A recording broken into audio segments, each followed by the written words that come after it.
Bonsoir à tous, ravi de vous retrouver dans ce nouveau numéro de Santé Mag. Nous sommes en hiver et cette période hivernale est souvent ponctuée d'infections qui touchent surtout les enfants mais aussi les nourrissons. La bronchiolite, cette forme de bronchite virale du tout petit, touche plus de 30% des enfants de moins de 2 ans. Le plus souvent, c'est une infection bénigne, mais qui peut être toutefois responsable de complications graves chez les enfants les plus fragiles. Nous essaierons également, lors de cette émission, de comprendre le lien entre la bronchiolite et l'asthme de l'enfant. Et puisque dans notre émission, nous préférons prévenir plutôt que guérir, nous allons ce soir essayer de vous donner les habitudes à adopter pour prévenir justement la bronchiolite, mais aussi ses complications. Pour en parler justement, j'ai le plaisir de recevoir le professeur Abdelrahmane Boufersaoui.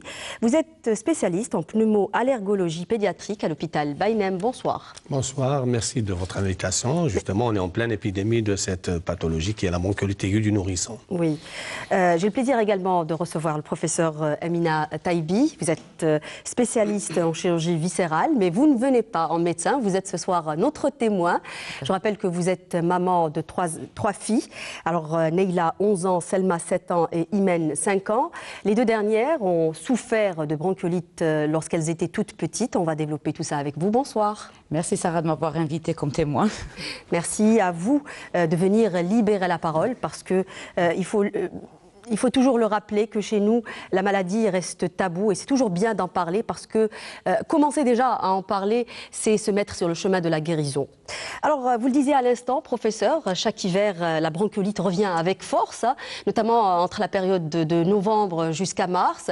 On va commencer peut-être avec une petite explication. Qu'est-ce que la bronchiolite et elle touche qui précisément? Alors, la bronchiolite, c'est une infection aiguë des voies aériennes périphériques, des petites voies périphériques, surtout des nourrissons, de 0 à 2 ans.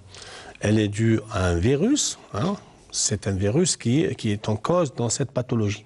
La plupart du temps, donc 60 à 80% des cas, c'est le virus respiratoire syncytial. Oui. Et évidemment, il y a d'autres virus qui peuvent être en cause.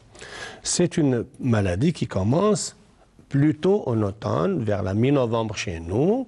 Et puis le pic, il est vers... On est en plein pic. Voilà, en plein pic d'épidémie. En pleine épidémie. Ensuite, oui. ça descend, et puis ça disparaît vers environ au mois de mars. Oui. Donc, elle évolue en petites épidémies, comme ça, ou plutôt parfois en grandes épidémies. Professeur ? Elle touche les nourrissons entre 0 et 2 ans. Alors, comment il est contaminé, le nourrisson? Il y a la contamination, elle peut être directe, par les gouttelettes que projette... On va en parler. Y revenir, professeur. Et plutôt... Sur les modes de transmission. Aussi, surtout, la contamination, elle est indirecte. Voilà, pour expliquer un petit peu ce que c'est cette maladie. Absolument. Alors, professeur Taïbi, je le disais à l'instant, vous êtes maman de 3 enfants. Les 2 dernières, particulièrement, ont souffert en étant toutes petites de la bronchiolite. Alors, est-ce que vous pouvez nous rappeler, peut-être pour expliquer aux gens qui nous regardent ce soir, comment se manifester, comment vous reconnaissiez qu'il s'agissait bien d'une bronchiolite chez vos filles? Eh bien, je reconnaissais parce que, déjà, je suis médecin, donc je connais les signes cliniques. Oui, j'imagine que ça doit faciliter les choses d'être médecin. Ça ne facilite pas parce qu'il y a l'esprit maman avant tout. Donc, il m'est arrivé au plein milieu de la nuit de les enrouler dans une couverture et de les emmener à l'hôpital. Oui, ça vous arrivait très souvent de vous retrouver dans les urgences? Ça m'est arrivé au début, mais après j'ai arrêté parce que j'ai préféré avoir mon propre aérosol. Elles avaient l'aérosol à la maison, d'ailleurs j'en ai 2. Et j'ai même acheté le saturomètre, tout ce qu'il fallait à la maison. Comme ça, dès qu'il y a un signe de gravité, c'est là que je dois me diriger vers l'hôpital. Donc j'ai dû me diriger peut-être 2 ou 3 fois après. Elles avaient quel âge à l'époque? Un âge très jeune. La cadette, c'est vers l'âge d'1 mois qu'elle a commencé. Bon, c'est vrai qu'elle avait un terrain, parce qu'elle avait la dermatite atopique et tout. D'ailleurs, elle a dû développer l'asthme après. L'autre, vers 2 mois, 2 mois, elle a commencé, je me rappelle. Dès qu'elle avait le nez qui coulait, ça ne ratait pas, c'était la bronchiolite, avec les signes respiratoires, l'accélération de la respiration, jusqu'à ce que certains signes qui étaient alarmistes, comme les battements des ailes du nez, le tirage, là, le trou qu'on voit quand... Oui, au niveau du cou? Au niveau du cou, oui. Ils ont du mal à respirer, donc ils doivent solliciter les autres muscles accessoires de la respiration. Ça, ce sont des signes qui doivent alarmer les parents. Oui. Alors, professeur, la bronchiolite, elle est bénigne dans plus de 90% des cas, sauf chez les enfants dits fragiles, dont d'ailleurs les enfants, j'imagine, du professeur Taïbi, parce qu'ils étaient très jeunes, ils n'avaient même pas un mois. Quand elles ont développé la bronchiolite, à ce moment-là, c'est grave, non? Pas spécialement. Dans la plupart des cas, c'est 2 à 3% qui vont nécessiter une hospitalisation. Chez les bébés de moins de 6 semaines, on dit que c'est un facteur de gravité. 2 à 3% qui vont nécessiter une hospitalisation. Dans le reste des cas, c'est un traitement ambulatoire, donc elle n'est pas grave en général. Alors, ce qu'on a remarqué ces dernières années, c'est qu'elle touche de plus en plus des enfants très jeunes. Et donc, si elle touche les enfants très jeunes, ça devient aussi un problème, parce que ce genre d'enfants, parmi les facteurs de risque pour mettre en observation ou pour hospitaliser, il y a bien sûr le jeune âge de moins de 6 semaines. Donc, le diagnostic, si on peut parler un peu de la bronchiolite... Très brièvement, professeur. Brièvement. Donc, c'est un enfant qui tousse, qui a le nez qui coule, ou bien qui a le nez bouché. Il a une petite détresse respiratoire, peut-être, et puis une petite fièvre. Et puis, il peut présenter des sibilants, un wheezing, qu'on entend à distance. C'est ça ? Voilà, un sifflement qu'on entend à distance, c'est ce qu'on appelle le wheezing. À l'auscultation, on peut avoir des sibilants, mais chez les enfants jeunes, on ne s'attend pas à avoir des sibilants. C'est plutôt les râles crépitants ou sous-crépitants. Dans la plupart des cas, c'est comme ça qu'on fait le diagnostic. Généralement, ça commence avec clinique. Des signes de rhinite, par exemple, de thorax, on n'a pas besoin d'examen complémentaire. Oui. Et l'étape suivante, c'est faire l'évaluation, justement, de la gravité de cette pathologie. Comment on l'a fait?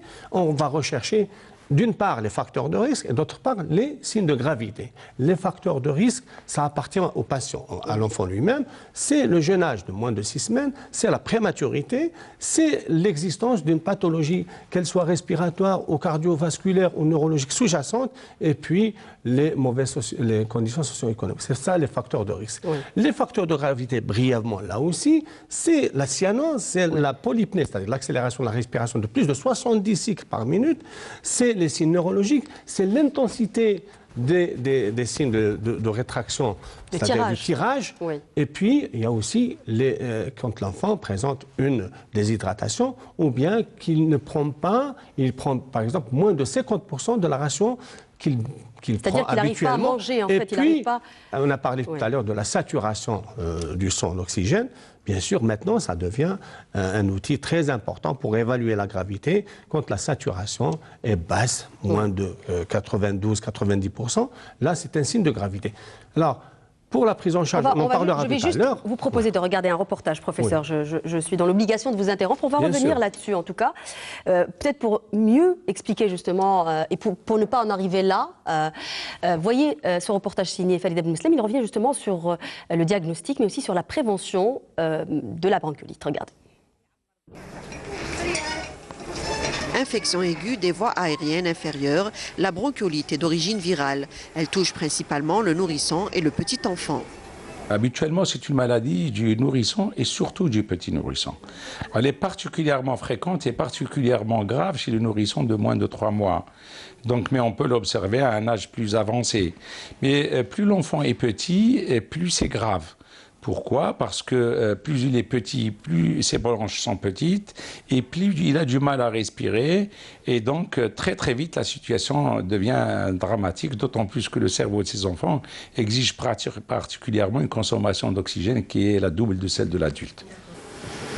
Le mode de transmission de la bronchiolite est épidémique saisonnier. On l'observe du début d'automne jusqu'au printemps. De la fièvre, de la toux et surtout une respiration sifflante sont les signes majeurs qui caractérisent cette infection. Il y a des signes généraux. Les signes généraux, c'est le mal-être de cet enfant-là, de la fièvre aussi, de degrés variables, des difficultés à s'alimenter parce qu'il n'arrive pas à respirer convenablement et puis il n'est pas bien, et puis des signes respiratoires qui sont au premier plan. Alors ces signes respiratoires, c'est la difficulté de respirer, donc il a du mal à expirer, c'est-à-dire à faire sortir l'air de ses poumons, ce qui entraîne un sifflement. Donc il y aura une dyspnée, donc une difficulté respiratoire, il va augmenter sa fréquence respiratoire, il va respirer rapidement et difficilement, et ça va se voir parce qu'il va mettre en jeu tous ses muscles respiratoires pour essayer de faire entrer le plus d'air. Donc vous allez avoir un tirage au niveau de la région susternale, au niveau de la région intercostale, et en même temps les ailes du nez qui vont battre pour essayer de faire entrer le plus d'air possible. جيت باسكو بنتي هي كانت ما تقدرش تريسبيري بيان وتزرق لي سي بور سا دارت لي ان برونكوليت تقدرش تاكل لي نيفها يسيل وعندها السالة سالي خشينة تخرخش تسعل بزاف ولا respiration تلهت. Le traitement se résume pour l'essentiel à des mesures symptomatiques. À vrai dire, il n'y a pas de traitement étiologique précis. Ce sont surtout des mesures symptomatiques. Donc, toutes les médications qui ont été essayées n'ont pas montré leur efficacité. Donc, ça reste des mesures purement symptomatiques chez l'enfant. Vous l'aurez compris, au moindre doute, consultez votre pédiatre pour éviter que l'infection évolue vers une détresse respiratoire qui impose un contrôle médical sans délai. Alors peut-être pour expliquer aussi les modes de transmission, nous le disions tout à l'heure, la bronchiolite est une maladie virale, donc extrêmement contagieuse. Alors comment attrape-t-on finalement une bronchiolite? Alors, la contamination, elle se fait de deux manières. Il y a la contamination directe, c'est par le biais des gouttelettes quand l'enfant tousse, ou un adulte tousse s'il est atteint aussi d'un virus, quand il tousse, quand il éternue. Ça, donc très important. Il y a les gouttelettes qui sont chargées de virus. Professeur, si vous permettez, de rappeler justement que le rhume des adultes peut rendre les petits malades. Parce qu'on a tendance à l'ignorer. Si, même un adulte, s'il a une maladie virale, il peut contaminer les enfants. Donc la contamination, elle peut être directe, mais elle peut être aussi indirecte, par le biais de mains qu'on ne lave pas souvent, par le biais d'objets aussi. Même chez les médecins, le stéthoscope peut contenir aussi des virus. C'est pour ça que quand on ausculte un malade, juste après, on nettoie le stéthoscope, par exemple. Ou bien par le biais des nébulisateurs qu'on donne à tort et à travers, et ça sert plutôt à faire véhiculer le virus qu'à traiter certains symptômes. Donc voilà. En général, la contamination, dans la plupart des cas, se fait plutôt de façon indirecte. Oui. Voilà le mode de contamination. Rappeler aussi peut-être, parce qu'on a peut-être parfois des habitudes sociales aussi qui sont très mauvaises, celle de porter le tout petit avant les 2 mois, alors qu'on est des personnes qui ne se sont pas justement lavé les mains, ou des personnes qui sont malades, ou des personnes qui fument. Il y a aussi le tabac qui peut être un facteur aggravant, professeur. Le tabac, c'est connu, ça fragilise les voies respiratoires. Donc, et puis, quand on a un enfant en bas âge, on ne l'emmène pas là où il y a une densité humaine importante. Oui. Par exemple, dans les fêtes, par exemple, comme nous, on a les walimat à tort et à travers comme ça, on n'emmène pas les. Le fait d'embrasser aussi les petits. Les tout petits. Par exemple, l'histoire des Sabah et tout le monde vient visiter la maman, mais aussi l'enfant, et puis on l'embrasse sur le visage, parfois sur la bouche. Oui. C'est un mode de contamination qui est très très répandu justement. Chez nous, donc il faut éviter de faire ça. À bannir justement. Oui. Il y a peut-être un autre facteur aussi. Il y a certaines qu'on ne peut pas bannir, c'est les crèches. Oui, la mise en collectivité très jeune. Vous avez mis vos enfants jeunes, professeur, oui, l'âge de collectivité. L'âge de 2 ans. Donc ce qui fait qu'à longueur d'année, la râle, c'est comme ça. Non, mais elles étaient malades bien avant. Voilà. Elles étaient malades bien avant, mais je vous ai dit, dès qu'elles avaient le nez qui coulait, parce que certains, les parents, au bout de 48 heures de fièvre, ils ramènent leur enfant qui est malade, ils ne peuvent pas s'absenter trop longtemps. Et puis c'est celui-là, c'est un enfant qui en contamine un autre, et c'est un cercle vicieux. Il y a aussi l'aspect peut-être chez les filles du professeur Taïbi, c'est le terrain atopique aussi. Ça aussi, c'est un facteur qui fragilise, c'est un facteur de risque. Non, c'est autre chose. La bronchiolite, elle peut toucher tous les enfants, qu'ils soient malades, qu'ils aient une maladie sous-jacente ou non. Donc ça touche tout le monde. N'expose pas davantage. Elle peut être plus grave chez les enfants qui portent des maladies chroniques. Pas peut-être l'asthme, mais surtout les maladies cardiovasculaires, les maladies neuromusculaires aussi, et puis les maladies respiratoires chroniques. Il y a certains enfants qui portent des maladies génétiques, des maladies chroniques respiratoires d'origine génétique, par exemple, ça, chez ces enfants-là, la bronchiolite peut être encore plus sévère. C'est pour ça qu'on les classe dans les facteurs de risque. Ceux qui ont une pathologie sous-jacente, c'est un facteur de risque pour mettre en observation, au moins pour mettre en observation l'enfant pendant 2 à 4 heures. Oui, justement, peut-être le facteur prévention est très important dans votre cas, professeur, puisque vous étiez déjà au courant que vos filles avaient un terrain atopique, qu'elles développaient régulièrement des bronchiolites, vous me disiez jusqu'à 10 fois par an. Est-ce qu'il y avait des mesures, par exemple d'hygiène renforcée, que vous avez prises pour prévenir? Tout à fait. Déjà, par rapport à la crèche, j'ai essayé de les sensibiliser à l'époque, même à l'école, le problème du surchauffage. Oui. Parce que ça rajoute aussi. Ce n'est pas bien de surchauffer les pièces à la maison et dans les collectivités. Il y a aussi le problème de l'aérosol, comme on en a parlé tout à l'heure. Un masque d'un malade à l'autre, c'est pour ça que j'ai dû acheter des aérosols. En cas où je les transporte à l'hôpital, je prends mon propre aérosol. Je ne veux pas mélanger avec d'autres. Il y a aussi le fait de ne pas trop habiller, de ne pas mettre de bonnet, d'écharpe, etc. Sauf s'il en faut, mais pas des enfants qui portent des écharpes toute la journée. Je pense que ça rajoute, parce que déjà, ils transpirent. Il y avait une question sur la page Facebook, justement, vous me tendez la perche, professeur.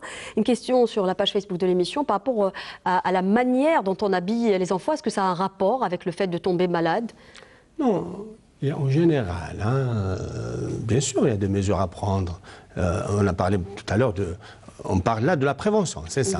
Oui, bien sûr. Bien sûr qu'il faut se laver les mains, même pour les mamans. Avant de s'occuper de son enfant, ça ne coûte rien d'aller bien laver pendant 30 secondes les mains. Même, je parle des médecins. Quand ils passent d'un malade à un autre, c'est bien aussi ils doivent se laver les mains, c'est clair. D'une part. D'autre part, il faut aérer les chambres. La température, il ne faut pas surchauffer les chambres. La chasse aux microbes, c'est 19-20 degrés au maximum. Voilà. Et puis, il faut aérer les chambres. Oui. Voilà. Et puis, éviter le tabagisme passif. Et promouvoir, surtout, éviter le tabagisme passif, peut-être pour changer, c'est-à-dire se changer quand on rentre à la maison. Pour quelqu'un même qui ne fume pas à l'intérieur de la maison, il faut se changer avant de porter bébé, c'est ça? C'est ça. Oui. Mais aussi, bien sûr, qu'il ne faut pas surhabiller les enfants. L'allaitement, je suis pour l'allaitement. Voilà. Et l'allaitement maternel, là, on insiste aussi. Oui. Il faut que les mamans allaitent leurs enfants, au moins jusqu'à l'âge de 6 mois. Ça protège contre les infections, c'est prouvé. C'est prouvé. Et moi, je pense aussi, c'est important, quand la maman est malade, moi, ce qui m'arrivait quand j'avais des rhumes ou des grippes, c'est de porter une bavette et se laver les mains tout le temps. Oui, clairement. Pour minimiser le risque de contamination.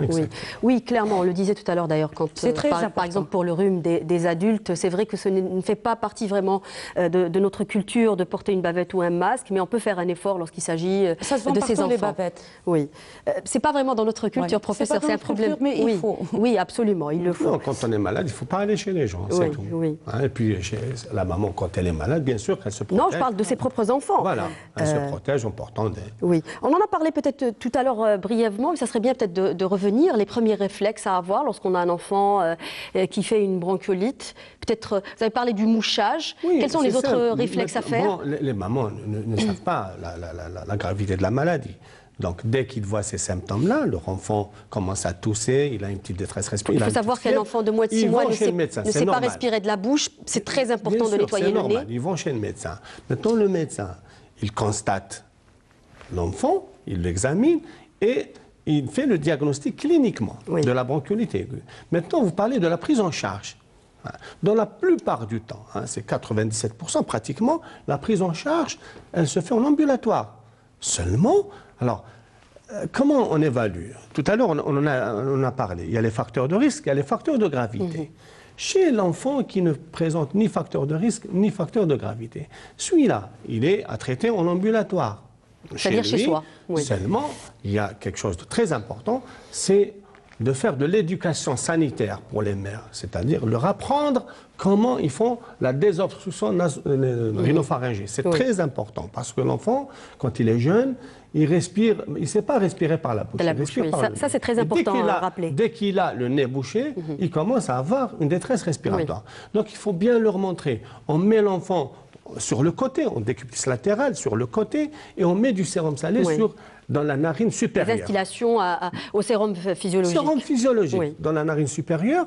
et puis on ferme la bouche et la narine supérieure. Comme ça, le sérum va sortir de l'autre narine. Et vice-versa sur l'autre côté. Ça, il faut le montrer. Il faut leur dire, mais il faut le montrer aux mamans. Quitte à faire sur place. Le médecin fait sur place sur l'enfant. Est-ce qu'on conseille le mouche-bébé, par exemple? Est-ce qu'on le conseille? Non, il ne faut pas moucher. Juste instiller le sérum salé, ça suffit amplement. Ça suffit amplement. Il y a aussi la kiné. Est-ce que vous avez essayé pour vos enfants, professeur Taïbi? Je ne mens pas, parce que comme c'est pas ma spécialité, je l'ai essayé une fois. Maintenant, mais après, quand je sais que ce n'est plus recommandé, je ne l'ai plus jamais refait. Oui, mais pour vos filles, je ne l'ai fait qu'une fois, je ne le savais pas. Est-ce que c'était efficace? Bon, ça les aide à vomir, mais après ça reprend. Mais maintenant, ce n'est plus recommandé. Alors, parlons de la kinésithérapie justement. Alors, je profite pour dire qui était presque systématique avant. Il y a des recommandations internationales, mais il y a des recommandations nationales qu'on a faites en 2016, qu'on a actualisées à la fin 2018. Il y a un guide de prise en charge qu'on a fait avec le ministère de la Santé. C'est un guide de prise en charge de la bronchiolite aiguë du nourrisson. Et dans ces recommandations, on ne fait plus la kinésithérapie. Parce qu'il y a eu des études, beaucoup d'études qui ont été faites ailleurs, qui ont comparé des enfants qui ont reçu la kinésithérapie et les autres enfants qui n'ont pas reçu de kinésithérapie, il y a le même résultat pratiquement. Au contraire, que la kinésithérapie peut parfois provoquer des complications. Bien sûr qu'elle est indiquée chez certains enfants. Par exemple, des enfants qui présentent des pathologies respiratoires chroniques. Là, de toutes les façons, on leur indique la kiné, avec ou sans bronchiolite. Mais est-ce qu'elle améliore effectivement la santé respiratoire de l'enfant dans la Non, en matière de bronchiolite, non. C'est-à-dire pour les bébés, par exemple, qui n'arrivent pas à téter, ou est-ce que ça les aide? C'est la désobstruction nasale.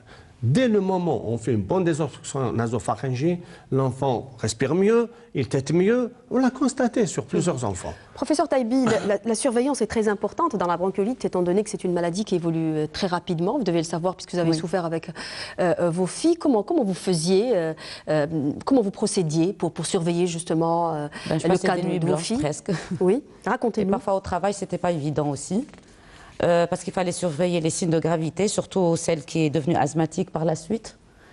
Et d'ailleurs, je vais vous raconter quelque chose. Une fois, j'étais au bloc opératoire, je me rappelle. Je ne pouvais pas sortir quand on est au bloc opératoire. Et mon mari, parce que j'avais sensibilisé mon mari qui n'est pas médecin, mais il savait comment gérer.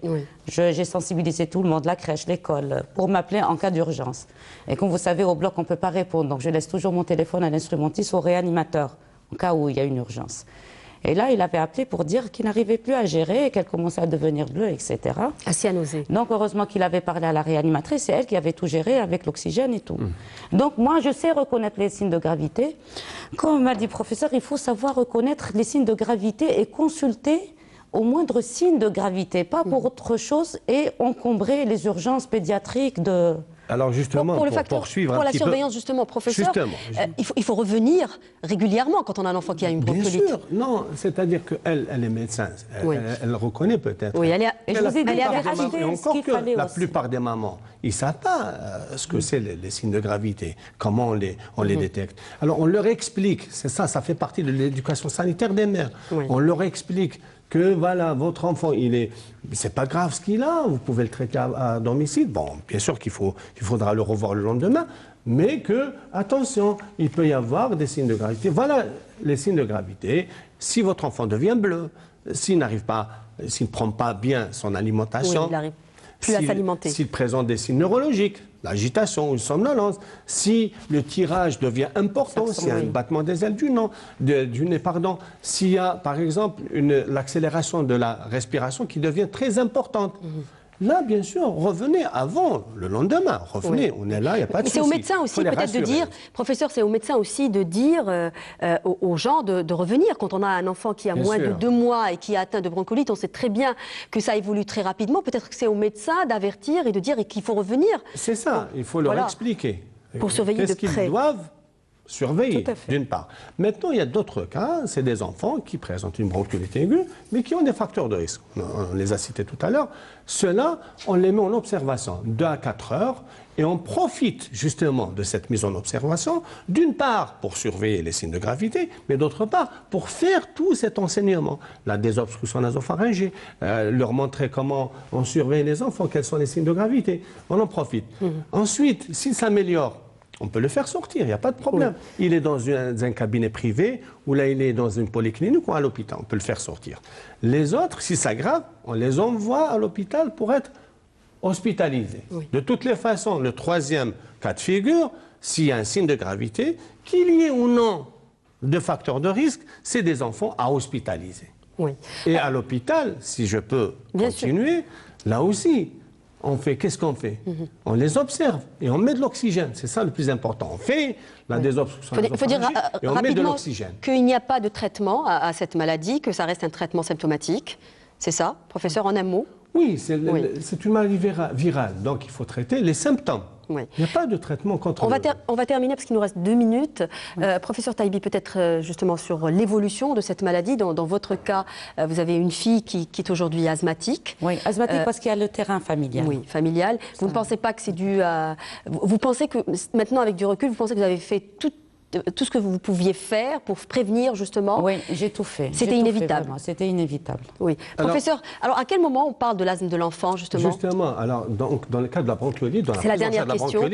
Oui. Alors, quand c'est le deuxième épisode, parce qu'on fait une bronchiolite, un deuxième épisode de bronchiolite, à partir du troisième épisode, on peut peut-être envisager l'asthme de l'enfant. On parle de bronchite obstructive répétée, et dans la plupart des cas, c'est l'asthme, mais il peut y avoir d'autres pathologies qui seront en cause de cette difficulté à respirer, de ces sifflements.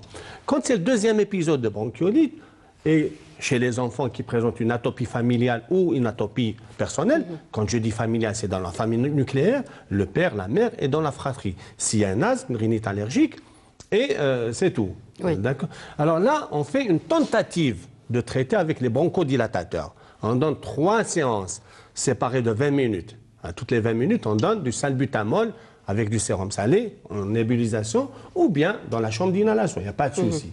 La ventoline, enfin le salbutamol par voie inhalée, voilà. Oui. Si ça répond, on continue, c'est peut-être, ces enfants-là, peut-être ils vont développer un asthme. Oui. Mais si ça ne répond pas, on arrête. Là, je parle au médecin, on arrête les nébulisations de bronchodilatateurs. Merci. Ce n'est plus de l'asthme. Et donc, c'est juste une bronchiolite. Merci beaucoup, professeur. Merci, professeur Taïbi, d'avoir participé à cette émission. Merci à vous de nous avoir prêté attention. N'oubliez pas de nous rejoindre sur les réseaux sociaux. On se revoit samedi prochain pour un nouveau thème. On parlera de troubles de la thyroïde. D'ici là, portez-vous bien. Au revoir.